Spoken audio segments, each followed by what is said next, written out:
Hello friends, welcome to the प्रोडेस IAS. आप सभी लोगों का बहुत बहुत स्वागत है। मित्रों, दोस्तों, कहीं ना कहीं इतिहास में वीर शिवाजी, इनके बारे में कई सारी जो है बातें कही जाती हैं, लेकिन इतिहास में शायद उनको इतना तवज्जो या फिर उनको इतना महत्वपूर्ण स्थान नहीं मिल पाया जितना कि मिलना चाहिए था। इतिहासकारों ने तो शिवाजी को पहाड़ी चूहा तक कह दिया।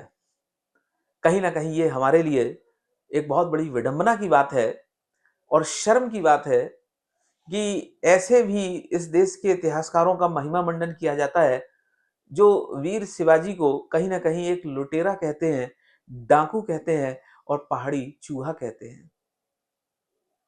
और कुछ इतिहासकारों ने जो अपना पर्सपेक्टिव रखा, उसमें शिवाजी को जो है शासक ही नहीं माना। शिवाजी को सिर्फ एक एक छुटपुट लूट करने वाला जो है शासक के रूप में कहीं ना कहीं शिवाजी को जो है इतिहास की किताबों में लिख दिया।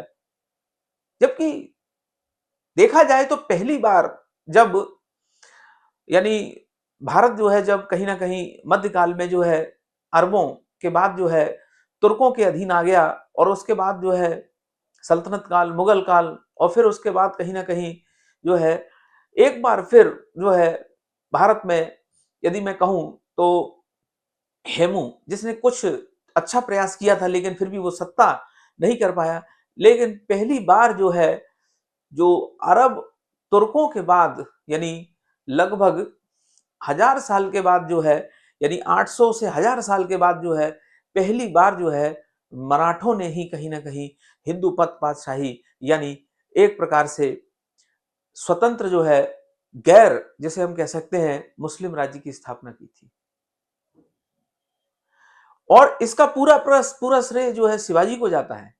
यही कारण है कि शिवाजी के बारे में कहा जाता है और मराठों के बारे में कहा जाता है कि इनकी जो वर्चस्व की जो भारत में कहानी थी वो अटक से कटक तक थी। और सबसे बड़ी चीज ये, इन्होंने पहली बार जो है एक प्रकार से जिसे कहा जा सकता है कि अ, अब हालांकि बहुत सारा उसमें डिबेट है, लेकिन कहा जा सकता है कि जो है एक भारतीयता, एक हिंदू राज्य की कहीं ना कहीं नींव रखने का प्रयास किया। यानी पहले प्राचीन काल के गौरव के बाद दोबारा जो यदि किसी को श्रेय दिया जाना चाहिए तो उसमें सबसे आगे, यानी बहुत सारे लोगों का योगदान है, लेकिन उसमें सबसे बड़ा योगदान प्राचीन काल के बाद उस गौरव को दोबारा दिलवाने में वीर छत्रपति शिवाजी का है। लेकिन कहीं ना कहीं ये हमारे लिए बहुत एक प्रकार से ये बहुत जिसे कह सकते हैं कि बहुत दुख की बात है, या फिर ये एक विडंबना है कि ऐसे महान व्यक्तियों के लिए भी इतिहास की किताबों में पहाड़ी चूहे जैसे शब्द मिलते हैं। चलिए आगे बढ़ते हैं। शिवाजी, इनका जन्म 1627 में हुआ था। इनका जन्म जो है वो 1627 में हुआ था, शिवनेर के दुर्ग में हुआ था। और इनके पिता का नाम शाहजी भोसले था। तो पिता का नाम इनके शाहजी भोसले था। इनकी माता का नाम जीजाबाई था और इनकी पत्नी का जो नाम था वो साईं बाई निम्बालकर था। साईं बाई निम्बालकर था। और निम्बालकर था। इनकी दूसरी पत्नी का नाम सोयराबाई था। सोयराबाई था। कहते हैं इनकी एक पत्नी जो है इनके मरने के बाद सती हो गई थी। शिवाजी के गुरु का नाम था दादाजी कोंडदेव। दादाजी दादाजी दादाजी कोंडदेव। तो दादाजी कोंड जो देव थे वो शिवाजी के कहीं ना कहीं संरक्षक थे। और इनके जो आध्यात्मिक गुरु थे, वो आध्यात्मिक जो इनके गुरु थे उनका नाम था रामदास। रामदास जो है शिवाजी के आध्यात्मिक गुरु थे। रामदास जो थे आध्यात्मिक, जो शिवाजी के गुरु थे, उनका नाम रामदास था। और कहीं ना कहीं शिवाजी का जो राज्याभिषेक हुआ था, राज्याभिषेक जो हुआ था शिवाजी का, तो उनका राज्याभिषेक जो हुआ था वो 1674 में हुआ था। वो काशी के विद्वान गंगा भट्ट के द्वारा करवाया गया था। तो ये तो कुछ बेसिक बातें थी शिवाजी के बारे में। पहली बार शिवाजी को कहीं ना कहीं एक महत्वपूर्ण चुनौती मानी गई मुगलों के द्वारा जब उन्होंने अफजल खान को मारा। और ये बात है 1659 की, जब कृष्ण जी भास्कर एक दूत बनकर संदेशा लेकर आते हैं। शिवाजी समझ गए कोई ना कोई दाल में काला है और गुप्त स्थान पर अफजल खान ने बुलाने का प्रयास किया। शिवाजी अपने हाथ में बाघ नख जो है वो पहनकर जाते हैं और बख्तरबंद कहीं ना कहीं अपने जो है छाती और पीठ पर बांध कर जाते हैं।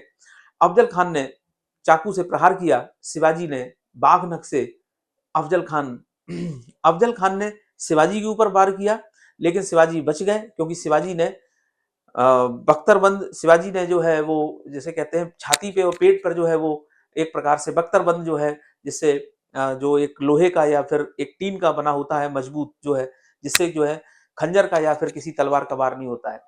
तो अफजल खान ने शिवाजी पे वार किया लेकिन शिवाजी बच गए। अब बारी शिवाजी की थी और शिवाजी ने बाघ नख अपनी मुट्ठी को खोला, बाघ नख को निकाला और अफजल खान की कहीं ना कहीं आंतें निकाल दी। इसके बाद औरंगजेब विचलित होता है और वो अपने मामा शाइस्ता खान को भेजता है। शाइस्ता खान पूना यानी चाकन के पास किले में शिवाजी के एक किले जीतते जा रहा था। तभी वर्षा ऋतु आ जाती है और आपको पता है महाराष्ट्र पश्चिमी घाट में वर्षा थोड़ी ज्यादा होती है, तो बारिश खत्म होने का इंतजार किया जा रहा था शाइस्ता खान के द्वारा। तभी वीर शिवाजी अपने 400 सैनिकों के साथ, मात्र 400, जबकि शाइस्ता खान की सेना में कई सारे सैनिक थे, तो शिवाजी मात्र 400 सैनिकों के साथ अचानक रात को धावा बोलते हैं और अफजल खान जो है वो रात के अंधेरे में भाग पाने में सफल रहता है, लेकिन तलवार के एक वार से उसकी हाथ कट जाता है, उसकी उंगलियां कट जाती हैं। ये मुगल प्रतिष्ठा में सबसे बड़ा धक्का था जब शाइस्ता खान को जान बचाकर भागना पड़ा और शाइस्ता खान का जो बेटा था वो कहीं ना कहीं मारा गया। लेकिन कहते हैं कि शिवाजी की सेना ने बहुत सारे वहां पर जो है लोगों को बंधक बनाया, जिसमें मुगलों की बहुत सारी पत्नियां भी थीं। तो बहुत सारे मराठों ने कहा कि कहीं ना कहीं इनको जो है मार दिया जाए। तब शिवाजी ने कहा कि नहीं, युद्ध में हम नीति के अनुसार ही चलते हैं, जितनी भी महिलाएं हैं उन्हें छोड़ दिया जाए। इसके बाद औरंगजेब और ज्यादा बौखलाता है और वो जयसिंह को भेजता है, आमेर के राजा। जयसिंह जो है एक बड़ी मुगल सेना के साथ जाते हैं और एक एक करके शिवाजी के किले जीतते जाते हैं।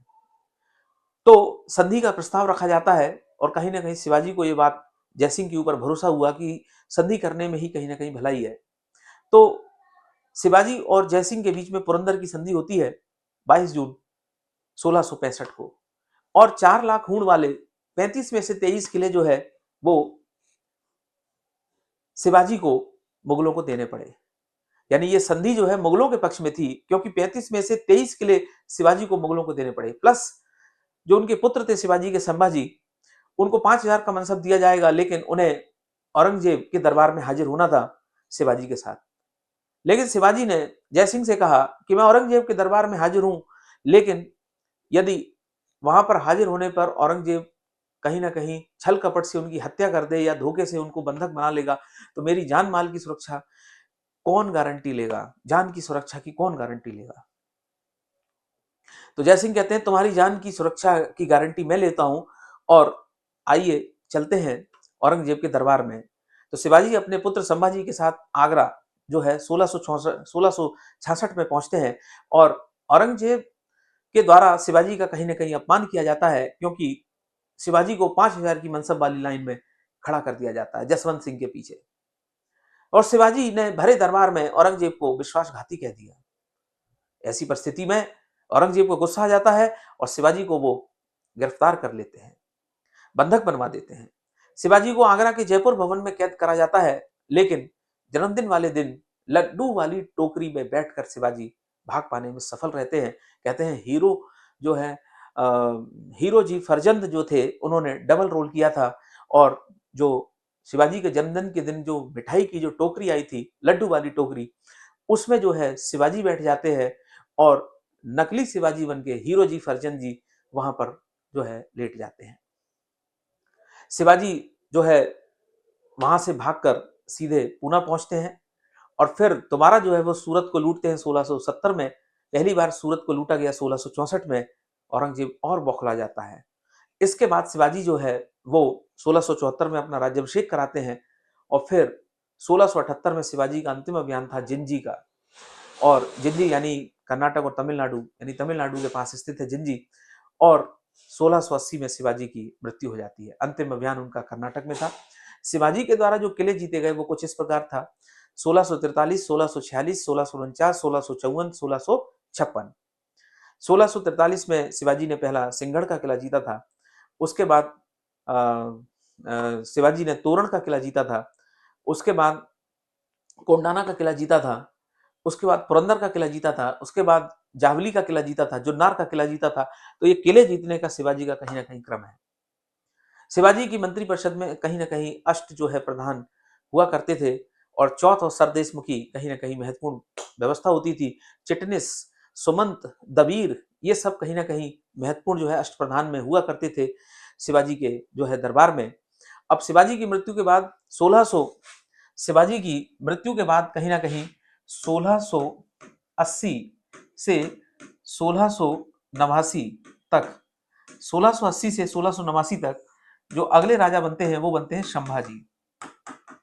लेकिन संभाजी जो थे उन्होंने औरंगजेब के विद्रोही पुत्र अकबर फर्स्ट को शरण जो है दी थी। तो औरंगजेब बहुत बौखलाया हुआ था, और संभाजी के एक मंत्री थे जिनका नाम था कवि कलश, उज्जैन के थे। तो कहते हैं, कई सारी किताबों में लिखा है कि उन्होंने कुछ गद्दारी कर दी थी, यानी औरंगजेब को संभाजी का पता मिल गया। औरंगजेब के द्वारा संभाजी को पकड़ लिया जाता है। आपने छावा मूवी देखी होगी, लगभग लगभग जो है कुछ थोड़ा थोड़ा उसमें कुछ ऐसा बताया गया है। तो 1680 से लेकर 1690 तक शिवाजी के पुत्र जो हैं संभाजी मराठा साम्राज्य के शासक बनते हैं। इनके द्वारा औरंगजेब के विद्रोही पुत्र अकबर को संरक्षण दिया जाता है, जिसके कारण औरंगजेब नाराज हो जाता है, और संभाजी जो थे उनका पता लग जाता है औरंगजेब को, क्योंकि कवि कलश जो इनके मंत्री थे, शायद उनके द्वारा या उनके किसी व्यक्ति के द्वारा गद्दारी की गई थी। तो औरंगजेब को इतना गुस्सा आया कि यातनाएं देके संभाजी को मरवा दिया और कवि कलश की भी हत्या करवा दी। अब संभाजी के बाद अगला जो मराठा जो शासक बनता है, संभाजी के बाद अगले मराठा शासक बनते हैं, उनका नाम था राजा राम। ये शिवाजी के अन्य जो है पुत्र थे और दूसरी पत्नी के पुत्र थे, और राजा राम जो थे वो 1689 से लेकर 1700 तक जो है वो राजा बनते हैं। राजा राम की मृत्यु 1700 में हो जाती है। इसके बाद इनकी विधवा पत्नी होती हैं, उनका नाम था ताराबाई। ताराबाई जो है वो अगली शासिका बनती है, लेकिन औरंगजेब की भी मृत्यु हो जाती है 1707 में। तो औरंगजेब की जब मृत्यु 1707 में हो जाती है, औरंगजेब की मृत्यु जब 1707 में हो जाती है, तो ताराबाई 1707 से लेके 1700 से लेके 1707 तक ताराबाई शासक बनती है। तो यहां पर मैं लिख देता हूं संभाजी के बाद राजा राम की जो पत्नी थी उनका नाम ताराबाई था। ताराबाई शासिका बनती है 1700 से 1707 तक। संभाजी 1780 से लेकर 1789 तक, 1780 से 1789 तक। राजा राम 1789 से लेकर 1789 से लेकर संभाजी 1600, सॉरी इसमें गड़बड़ लिख दिया मैंने। संभाजी जो है वो 1680 से लेकर 1689 तक, राजा राम 1689 से लेकर 1700 तक, ताराबाई 1700 से लेकर। लेकिन जब औरंगजेब की जब मृत्यु होती है तो औरंगजेब ने संभाजी का पुत्र जिसका नाम शाहूजी महाराज था, 7 वर्ष की उम्र थी, कैद कर लिया था। और औरंगजेब की मृत्यु के बाद शाहू जो है वो औरंगजेब की कैद से छूट जाता है। तो 1707 में जब शाहू कैद से छूटता है तो वो ताराबाई से कहता है कि मराठा साम्राज्य का वास्तविक शासक मैं हूं, अतः पूरी राजगद्दी मुझे दी जाए। ताराबाई मना कर देती है। दोनों के बीच में खेड़ा का युद्ध होता है। तो एक तरफ ताराबाई थे और दूसरी तरफ जो थे, एक तरफ ताराबाई थी जो अपने बेटे शिवाजी सेकंड को को शासक बना के उसकी संरक्षिका बन जाती है, और दूसरी तरफ थे शाहू जी महाराज। तो जो शाहू जी महाराज थे, इन दोनों के बीच में खेड़ा का युद्ध होता है। इन दोनों के बीच में खेड़ा का युद्ध होता है। ये युद्ध 1707 में होता है, और इसमें शाहू जो है महाराज की जीत होती है, और शाहू का जो साथ देने वाले थे वो बालाजी विश्वनाथ थे। उसके बाद सत्ता के दो केंद्र बनते हैं। एक केंद्र बनता है सतारा, और दूसरा केंद्र बनता है कोल्हापुर। कोल्हापुर। तो जो सतारा है, यहाँ से शाहू जी महाराज जो है शासक करते हैं, और कोल्हापुर का जो क्षेत्र है उसके आसपास का वो ताराबाई को दे दिया गया खेड़ा के युद्ध के बाद। अब उसके बाद शाहू जी महाराज जो थे वो एक सबसे इंपॉर्टेंट पद की स्थापना करते हैं, जो मराठा साम्राज्य का सबसे शक्तिशाली पद रहता है, उसका नाम था पेशवा। तो पेशवा यानी पेशवा जो है पद की शुरुआत होती है, और पहले पेशवा जो बनाए गए उनका नाम था बालाजी विश्वनाथ। तो पहले पेशवा जो बनाए जाते हैं, मैं नेक्स्ट पेज पे जाता हूं। पहले पेशवा जो बनाए जाते हैं, पहले जो पेशवा बनाए जाते हैं, यानी पहले पेशवा बनाए जाते हैं, उनका नाम था बालाजी विश्वनाथ। बालाजी विश्वनाथ पहले पेशवा बनाए जाते हैं। ये 1713 से लेकर 1720 तक बनाए जाते हैं। दूसरे पेशवा थे बालाजी बाजीराव, जिन्हें हम बाजीराव फर्स्ट के नाम से जानते हैं। बाजीराव फर्स्ट के नाम से जानते हैं, बालाजी बाजीराव। ये सबसे योग्य मराठा शासक थे। 1720 से लेकर 1761 तक मराठा जो है पेशवा रहे थे। और पानीपत का जो तीसरा युद्ध था वो इन्हीं के समय हुआ था। Battle of third Panipat battle, यानी पानीपत का जो तीसरा युद्ध था, पानीपत का जो तीसरा युद्ध था वो इन्हीं के समय हुआ था। इसके बाद अगले जो पेशवा बनते हैं उनका नाम था माधवराव। इसके बाद जो अगले पेशवा बनते हैं उनका नाम था माधवराव। इनकी अल्पकाल में मृत्यु हो जाती है। ये 1761 से लेकर 1772 तक रहते हैं। माधवराव के बाद अगले पेशवा बनते हैं जिनका नाम था नारायण राव। नारायण राव ये 1773 और 1774 के बीच में पेशवा रहते हैं। माधवराव जो थे ये बहुत योग्य शासक थे। इनकी मृत्यु पर इतिहासकार ने कहा था कि पानीपत का तीसरा युद्ध मराठों के लिए उतना घातक नहीं हुआ था जितना कि अल्प समय में इस योग्य मराठा पेशवा की मृत्यु हो जाना। यदि इनकी मृत्यु नहीं होती तो इतिहास के रंगमंच पर कुछ और ही लिखा जाता। पानीपत का जो तीसरा युद्ध होता है उसमें मराठे थे, और दूसरी तरफ था अहमद शाह अब्दाली। अहमद शाह अब्दाली। तो अहमद शाह अब्दाली था, एक तरफ थे मराठे, और मराठों का नेतृत्व कर रहे थे सदाशिवराव भाऊ और विश्वास राय। लेकिन पानीपत के तीसरे युद्ध में मराठों की बुरी तरीके से हार होती है, क्योंकि मराठों का साथ ना तो दिल्ली के बादशाह शाह आलम द्वितीय ने दिया, ना अवध के नवाब शुजाउद्दौला ने दिया, ना जाटों ने दिया, ना कुछ राजपूतों ने दिया, ना पठानों ने दिया।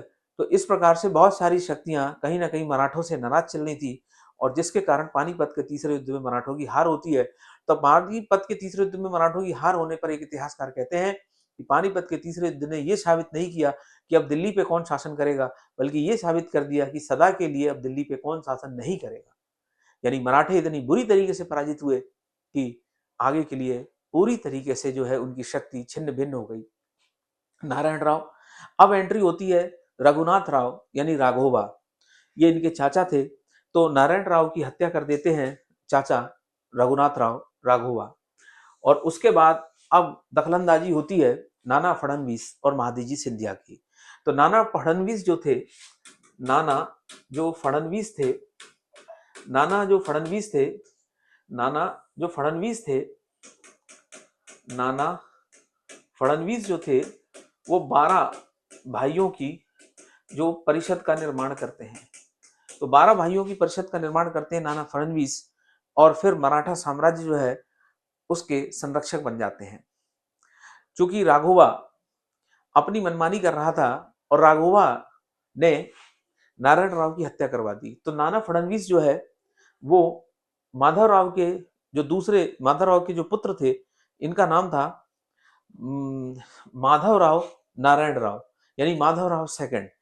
इनको अगला पेशवा बनाते हैं। नाना फडणवीस की सहायता से माधव राव सेकंड, इन्हें माधव राव नारायण राव कहा जाता है। ये अगले पेशवा बनते हैं।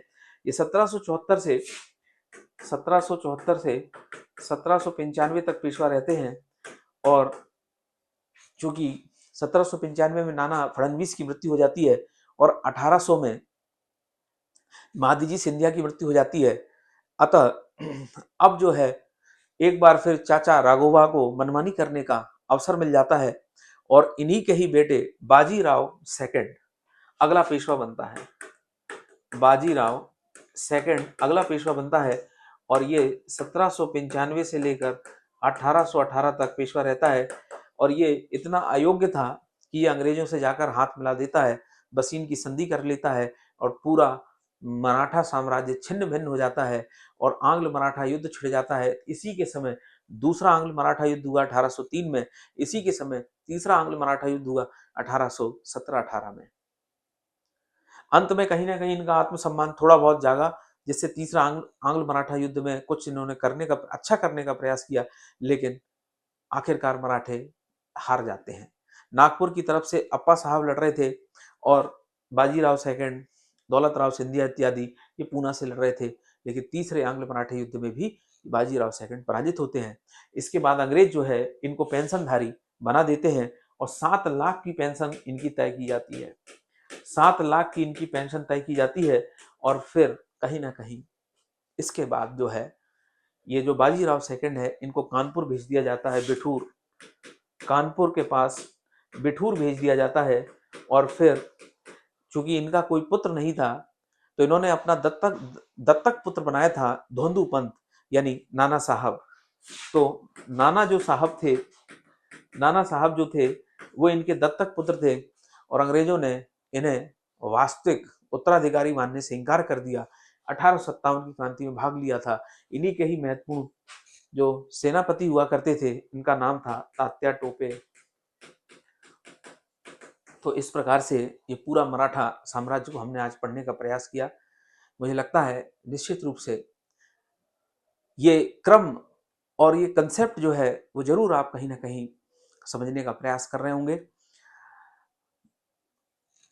एक चीज हमेशा कहीं ना कहीं याद रखनी है कि इतिहास सबसे आसान बन सकता है यदि आप उसको पढ़ने का तरीका जो है समझ लें, यानी किस प्रकार से इतिहास को पढ़ा जाए हॉरिजॉन्टल एंड वर्टिकली, तो आप इतिहास जो है आपको बच्चों का खेल लगेगा। तो मिलते हैं एक बार फिर नई क्लास में, तब तक के लिए आप सभी लोगों का बहुत बहुत धन्यवाद। Thank you very much.